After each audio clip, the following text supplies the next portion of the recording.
When was the first time you, viewer, were in a relationship? Were you 15, 14, or maybe even 13? Well, I'll tell you how old I was during my first relationship. I was 11. Yeah, I know. I'm not super proud of myself for that, especially because my parents don't want me to date until I'm 16, but I guess I did it anyway. I have no excuse for what happens to me later on. But okay, just quickly, before we go into that story, let me introduce myself to the new viewers. Hi, my name's Kilty, at least that's the name I go by on the internet. And I'm assuming you read the title, but this video is about my first experience with a relationship. With an asterisk. We'll get into more details in a moment, but if you enjoy this video, please consider subscribbling, as I plan to post more videos like it. So if you like this video, you'll likely enjoy the upcoming ones as well. Now, it's time to talk about my first kind of relationship experience. Sit back, relax, grab some popcorn, and let's get right into it.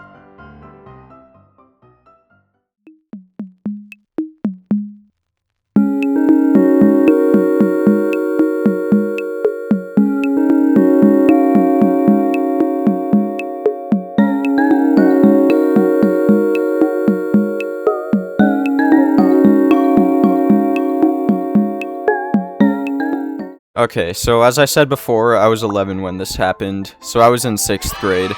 Coming up with the code name for this girl was pretty difficult because of how important she is to the story, but I'll call her Celeste because it's short and sweet, and I wouldn't mind saying the name a lot. By the way, I'm gonna be introducing many more characters like this, so just for simplicity, I'm gonna color code the characters like this for the rest of the video, so it'll be easier to tell who's who. So anyway, Celeste and I met on the first day of 6th grade. The seating chart looked something like this. We were like neighbors on different blocks. Every time I enter a new classroom for the first time, I always scan the room, and that scan includes the students. And once I saw her, I honestly thought she was pretty cute. Now by this point, I wasn't exactly aware that I was developing a crush on her. I think it's pretty common for a crush not to fully surface until a while later. At recess that day, all I did was sit on the bench and do nothing. I didn't socialize, I didn't play, or anything you'd expect a 6th grader to do. In fact, I didn't do anything for the following week at all. Why? Well, because first, I'm an introvert, and I believe I have social anxiety. Yes, the stereotype for storytime animators, I know! Second, I always struggle to make friends, especially if I haven't met the people before. I'd only recently moved into this school, so I wasn't really able to make many friends by that point, and it would always take a few weeks of warming up to people before I could become friends with them. And even then, I'm not a super energetic dude, so I don't really like to run around. I always had my Rubik's Cube with me anyway, so I would play with it at recess, because I could solve it pretty fast. So just imagine my surprise when, even though I hadn't drawn any attention to myself, one of the recess staff came up to me, with Celeste right by her. Hey Kilty, what are you doing? Nothing much. Just playing with my Rubik's Cube. Okay, Celeste here was just wondering what you were doing. Oh, hi, Celeste, I guess. Hi, Kilty.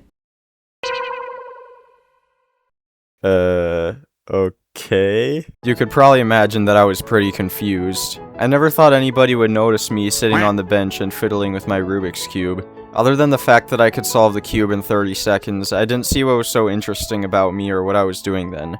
So why would she be curious? If you're not picking up what I'm implying here, you'll see. So I'll skip forward to the day. The day, with a capital T. I was just fiddling with my cube, sitting on the bench, otherwise doing nothing, just as usual, when this random girl I hadn't talked to before approached me. Hey. Hi. Do you have a crush on anyone? What? Do you have a crush on anyone? No, why? Of course, that was a lie, but I didn't want to tell a random girl that. Alright. Okay, what's this all about? But then Celeste approached with another one of her friends. He said he didn't have a crush on anyone. Why does that matter to them? Because Celeste has a crush on you. What? I'm not kidding, they just came up and said that Celeste liked me. I had a huge adrenaline rush, and I was frozen in shock. I didn't know what to say. And they evidently didn't know what else to say either, because the girls just left, and Celeste left with them. She was clearly super embarrassed. And honestly, I don't blame her. She didn't talk to me for the rest of recess that day. In fact, she didn't talk to me at all for the following days either.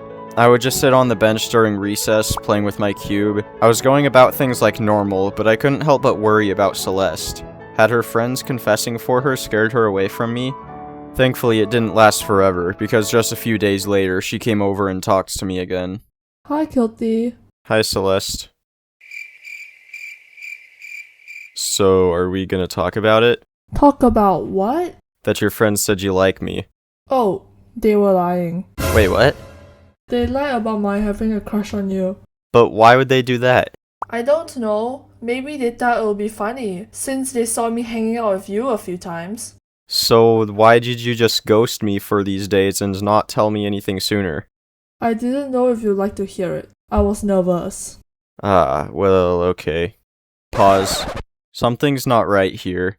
There was plenty of evidence that she did have a crush on me, but now it turns out she doesn't? That seems super weird, given that she noticed me when nobody else had, hung out with me even though we didn't know each other before then, and the fact that her friends would even say that she liked me at all. Sure, it does kinda seem like something a friend group of girls would do because they think it's funny if you apply that context, but it feels like it might just line up with everything else. And as I said before, why would she not talk to me for a few days instead of just telling me right then that they were lying? This feels like the classic thing someone would say when they don't want their crush to think they like them. But I brushed it off for a while. After a few days, I just forgot it all happened.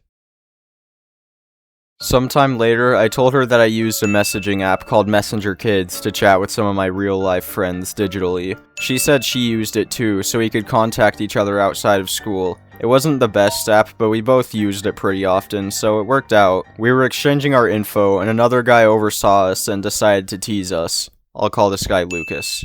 Ew, what's that? Exchanging phone numbers? No, it's just Messenger Kids. Ew, you like her? That's really not as funny as you think it is, dude. Guilty and Celeste, saving in a tree. Kissing. Wait, what's happening to you? Silence, peasant! Okay, moving on. Here's one of the first conversations I had with Celeste over Messenger Kids. For some reason, what you said about your friends lying still feels kind of fishy to me. Yeah, why? Because you noticed me when nobody else did, you hung out with me even though we hadn't met before, the fact that you didn't say anything right away when it would have been really easy to, and judging by what I've seen, they don't seem like the kind of girls to lie about something like that for humor. Okay, I'll admit that I do like you. Wait, actually? I mean, you're like the cutest boy in class. You're really chill, and I'm into chill guys. If you don't like me back, I understand. Wait, no, I do. And that was what made me realize it was true. Now, this is super awkward and inconvenient for the sake of this video, but my memory blanks for the rest of that conversation. I couldn't tell you how it went after that, but you can imagine how amazing it felt. A girl had never liked me before, to my knowledge. I never thought I was ugly or anything, I always just kinda thought I looked average, like a 5 out of 10. But I never expected anyone to think that I was the cutest dude in the class. I couldn't date her per se because my parents didn't want me or any of my siblings to date until we were 16, which is fair enough, but we could still be good friends. Plus, it could be super fun to keep a secret like this. Ooh, it's so exciting! Well, I guess now we're on to the next chapter of this story.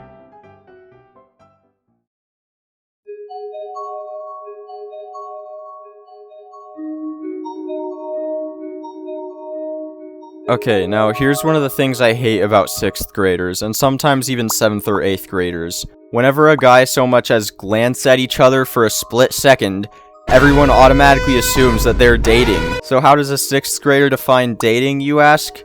It would be the state of a guy and a girl being hardly more than friends, maybe showing a teeny bit of affection. It doesn't matter whether they take each other to McDonald's or not, as long as they declare they are dating, they are dating. That is the official definition of dating in the 6th grader's American English Dictionary. But that definition keeps getting stretched. Like this random girl in my class one day was just like, You and Celeste are dating. no, we're not dating. I have to be 16 to date. Oh. You two would make quite a cute couple, though. Yeah, this is ridiculous. Hey, wait! The worst part about that definition of dating is that I'm its favorite victim to tease, as I just so coincidentally happen to make way better friends with girls than guys. I'm not exactly sure why. It's probably because I hate how a lot of guys always try to be tough and peer pressure other guys to be tough too, or else they'll get bullied for being a soy boy, and they feel like they have to cover up emotions like fear or sadness because it might make them look less tough. But girls are just chill, and they aren't afraid to show their emotions, so I can vibe with them more easily. Well, some girls. Now, Celeste and I felt like we could share more secrets with each other. I guess it felt kinda nice. We agreed to keep the relationship thing a secret too, and I think it would make sense why. We just didn't want to draw attention to ourselves about it. But that would get broken soon after. I rode the bus to and from school back then, and a girl on the bus was trying to talk to me. Hey, Celeste, boyfriend. Huh? Okay, before I go further into this interaction, this girl is important to the story, so I'll give her the name Hazel. Now, I'm sorry in advance for any girls named Hazel watching this video, because she's gonna make you look really bad. Okay, let's continue. You're Celeste's boyfriend, right? No, who told you that? Celeste told me that. That's weird. I tried pretending to look confused to make her doubt that, but I was thinking, I thought Celeste and I agreed to keep it a secret, but I guess she told Hazel about it for some reason, and I didn't even know Hazel before this point. So when I got home, I texted Celeste. Hey, Hazel told me that she knows. I thought we were keeping this to ourselves?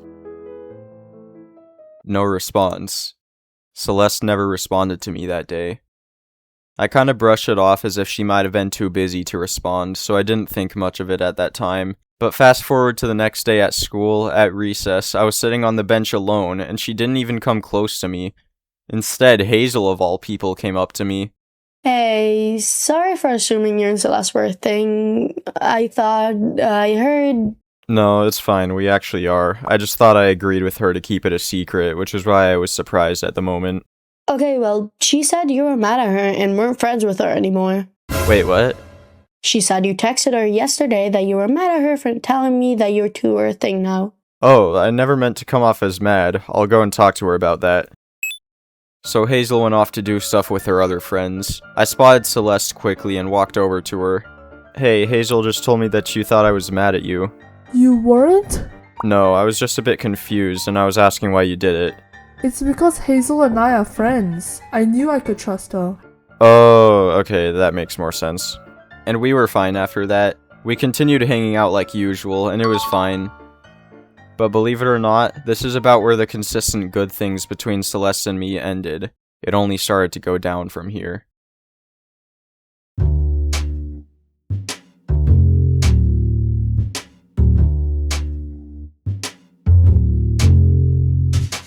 Remember Hazel? Yeah, of course you do. She showed up just a second ago anyway. She only started to get much more annoying. She started claiming that she was popular and everyone loved her when that just wasn't true. She just unfriended Celeste and left her in the dust to pursue a popular girl status. I personally didn't really care because I never cared much about her, and Celeste got over it in due time. But oh my goodness, she really started getting annoying after this. Sometimes on the bus, she would ask questions about Celeste and me. Hey, are you and Celeste still a thing? Yes, Hazel, we are. I've told you so many times. I'm just curious. Okay, but you could easily find this stuff out for yourself if you hadn't just ditched Celeste like you did. I'm popular, she's not. You mean you're working on becoming popular? Whatever, you know what I'm talking about. No, I don't. Just shut up. Yeah, that time she wasn't even that annoying, at least compared to certain other times I talked to her. That interaction was just the most relevant to what's going on right now. We had some more hilarious interactions like that, but they weren't very important to bring up, so I'll leave you with that. You could ask me in the comments if you're curious enough to hear more stories about Hazel. But for now, let's get back to Celeste. One day at recess, she brought someone else with her. I'll call this new girl Luna. Hey Kilty, I brought a new friend today. Hey. Hello. I recognized Luna from our class. She was one of the smart students. Whenever our teachers would give the class group projects to work on, there was always the so-called smart kid group with 3 kids, one of whom was me and another one of whom was her. But it had only been a month since that school year started, and we never really talked much. Until now, that is, because right after Celeste introduced us to each other, Luna and I both hit it off immediately. We were talking as if we had been friends for years, and I was super surprised at how quickly we could hit it off. But after a bit of talking, I think Celeste started to feel left out. She slowly started to slip away and went elsewhere, and I didn't even notice. I feel really bad about it. Hey, Celeste. Oh. Where did she go? She was just right here. What? What's she doing over there? Do you think she felt left out? Maybe. I'll go talk with her. Hey, are you okay? You seemed more interested in talking to Luna. Well, no offense, but that's partly because you didn't say anything. I guess that's fair. Sorry for just upping and outing like that. It's fine. Let's go back. Little did I know that this was just a symptom of what was to come. After school that day, we made a group chat on Messenger Kids for the three of us, because Luna was fortunate enough to also use the app. Sometimes we would get on group calls, and it would be super fun. I loved just being able to talk to both of them at the same time like that. But a few days later, Celeste said something that just confused me. There's something off about Luna. What? What's off? One time, I asked her to help me with my Chromebook because it was bugging out, because I didn't know who else to go to, but she just told me to go away.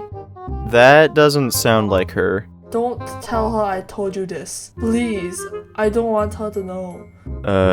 Okay. So after school, I just straight up went against her will and told Luna everything, asking if it was true. Is it true? That's really weird. She must have exaggerated it or distorted it or something.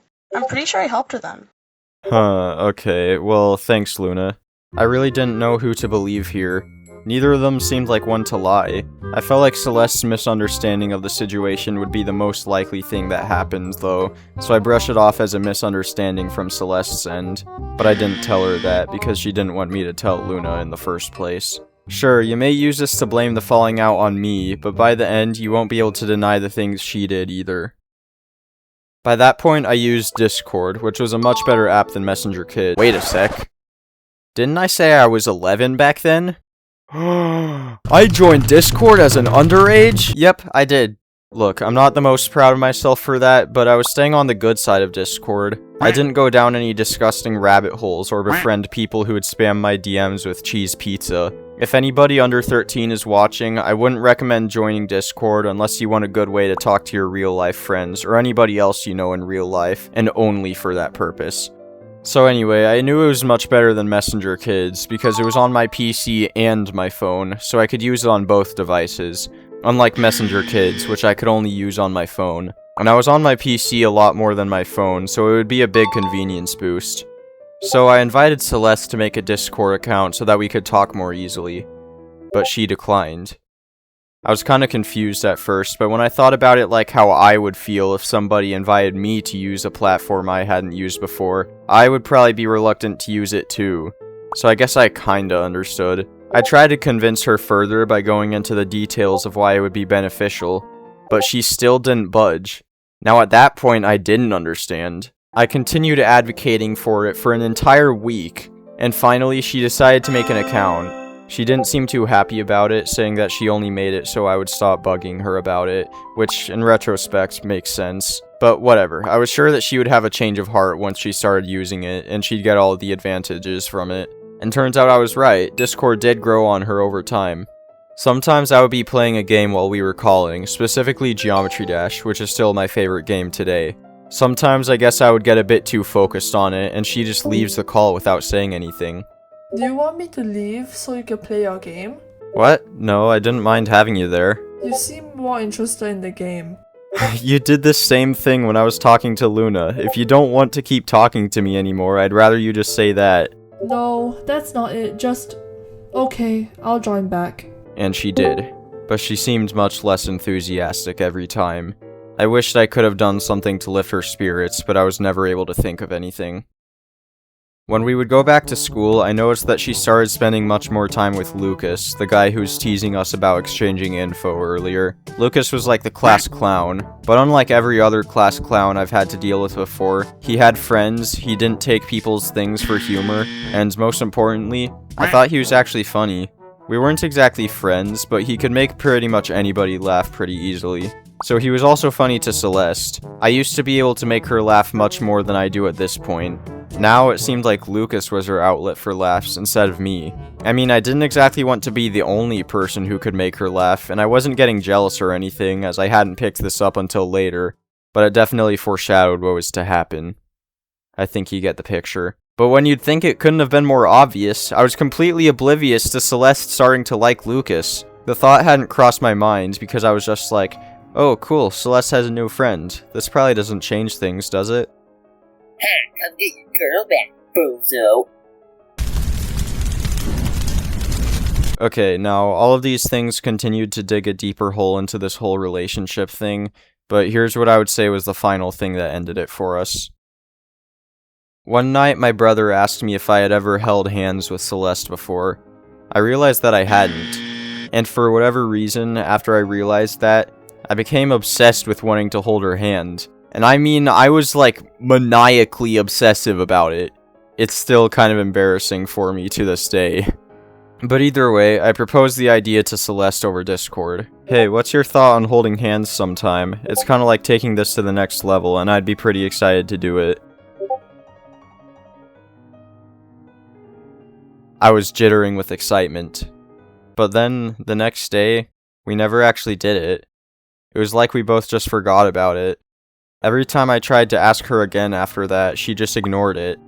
Now, it was at this point that I was finally starting to catch on to her feelings for Lucas, because she kept ignoring my attempts to convince her to hold hands, and usually went to interact with Lucas instead. So I messaged her on Discord after school that day. Okay, what's your deal with not wanting to hold hands? You literally said you could, so what's the issue now? I'm not ready to hold hands. What? Dude, seriously? You should hold Luna's hand instead. Luna isn't for me, she's just a friend. I don't think we would be a good fit. I don't think we would be a good fit either. I think we should break up. What do you mean break up? We weren't dating. You told me we were. No, I didn't. I said the exact opposite, that we couldn't do anything like that until I'm 16. The point is, I don't think we should be together anymore. Okay then, I guess it's off. I might like Lucas. A little. Are you kidding me? No, I wasn't mad because I had finally realized that she was starting to like Lucas. I was mad because she only told me after we broke up. It was like she wanted to stop being with me just so she could be with Lucas instead. That's so annoying. You only want to sit on the bench and do nothing. I like to get out my energy and have fun. You never said anything about that. Have I not made it obvious? If I knew you didn't like hanging out near the bench, I would have done something differently. You never thought that it would have been better to say something? Sure, maybe you're right, but we're both straying away from the point here. I'm saying that we should just be friends. Okay, fine. Now that sounds like it would be fine, right? Well, just watch me blow this. Well, now that we're just friends, I think I should tell you a secret I've kept for a while that hurts to keep a secret. Okay. Remember when you said there was something off about Luna? Yeah. Well, I didn't really believe you, so What? I told her what you said to confirm it. What? It was just to see if it was true. I wanted to know the full story. I told you not to tell her. First you lied about being my boyfriend, and now this? I never said I was your boyfriend. I said the opposite, that I couldn't be your boyfriend until I'm 16. You salamander snot.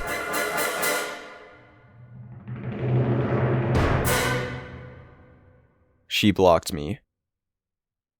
And so, it was over. At the time, this really hurt, and I think you could imagine why. It was my first shot at a real relationship, and I just blew it. So of course, I didn't feel very happy about it at first. But after a few days had gone by, I didn't care anymore. I had a growing feeling about her for the past while that this whole thing was wearing thin for her, and it was for me too. I was honestly kinda glad that it was over now. So that was how it ended.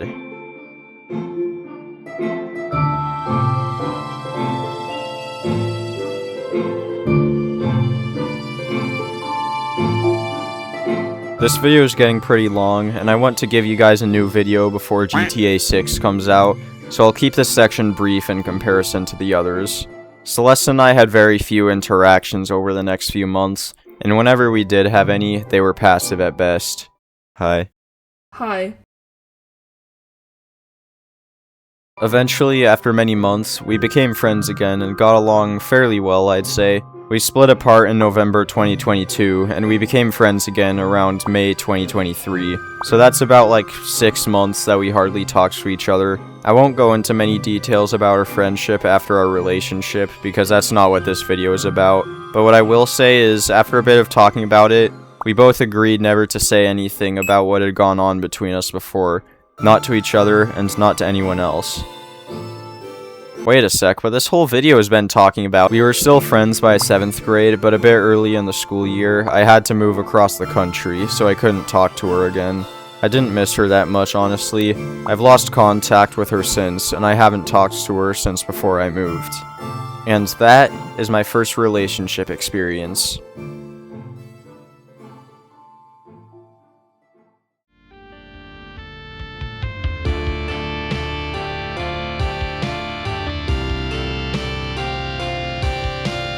I guess I should turn this into a positive and talk about what I've learned from this experience. Here's my biggest advice for any other 11-year-olds who might want to do something like this. Don't do it. Well, you can do it if you want, I guess. I can't really stop you. I just completely disobeyed my parents' wishes for me to wait until I was 16. But even if your parents don't care, I would still wait until then if I were you. Or at least wait until you're like 14 or 15, because you'll know what you're getting into a whole lot more by then. Because, a quote from a wise guy named Lucas, what would you do? Take them to McDonald's? I know the storytime animation community is generally full of young, impressionable children, so to those kids watching, don't be like me. Don't start dating when you're 11. Be like Bob Sunglasses face over there. He waited to date until he was 16. Wow, Bob Sunglasses face. Wow, he's so cool. In all seriousness though, I was very foolish to do such a thing at such an age, so my literal best advice is not to do it. But I know there are people out there who will do it anyway. So here's some advice for you little rascals. Number 1, don't rush it. Dating someone is a big commitment, or at least it should be. When I was with Celeste, I definitely decided way too quickly that I wanted it, since I basically decided that the second we both confessed to each other, don't do that. Take some time to think about whether this is what you want, and the logistics of it if it plays out. Or don't, if you don't like to think like that. But as crazy as this sounds, think about the bad things about the person, and see if it changes your mind. Celeste and I expected so much of each other because it was our first time doing anything like that, and we were both excited. But you could definitely tell that we were noticing the other person's quirks a lot more over time. So think about any bad things about the person. If you can't think of anything bad about them right now, brace yourself to pick them up later on. 2. Don't be pushy. Don't expect perfection from the person you want to date. This is directed at people in the crushing phase. Not to destroy your confidence or anything, but there's no guarantee they'll like you back, so stay wary of that. Just be yourself. Display to them an accurate picture of who you really are, so that they aren't surprised if you end up doing anything with them. And I don't mean the good kind of surprised. If they don't like you for who you are, that's okay. Unless they have an actually good logical reason not to like you, don't change who you are for them. It's not worth it. I won't deny that it would hurt, but the best thing you can do is to see it as a new opportunity to find someone else who would truly be passionate about you. 3. Once you get into the dating phase, speak up if anything is wrong. Celeste said nothing about not liking to hang out near the bench with me until we were breaking up, and might as well have expected me to read her mind. You might think it was ridiculous of me to assume someone else would like something like that, but like, she said nothing about it, so I took that as a good sign. Anyway, since you heard my perspective, you can see why you should speak up. The flip side of this also applies. Think about how the other person feels. Ensure that they're okay with the things you do. They'll appreciate the thoughtfulness. And 4. Don't be overconfident, and don't let mistakes shatter your confidence. Of course, you won't know what you're doing the first time around, so make sure that you brace yourself to make mistakes. Instead of beating yourself up for them, maybe laugh about them. That special someone will be much more understanding than you might think. Now, I don't know what else to include in this section, so if you choose to follow my advice, I wish you good luck.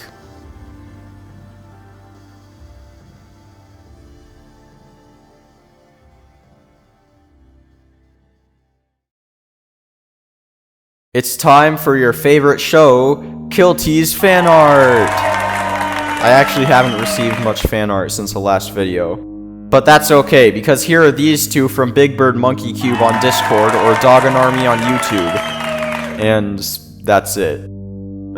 This has been Kilty's fan art. I'll see you all next time. Now it's the end of the video. Bye bye, and here's the credits roll.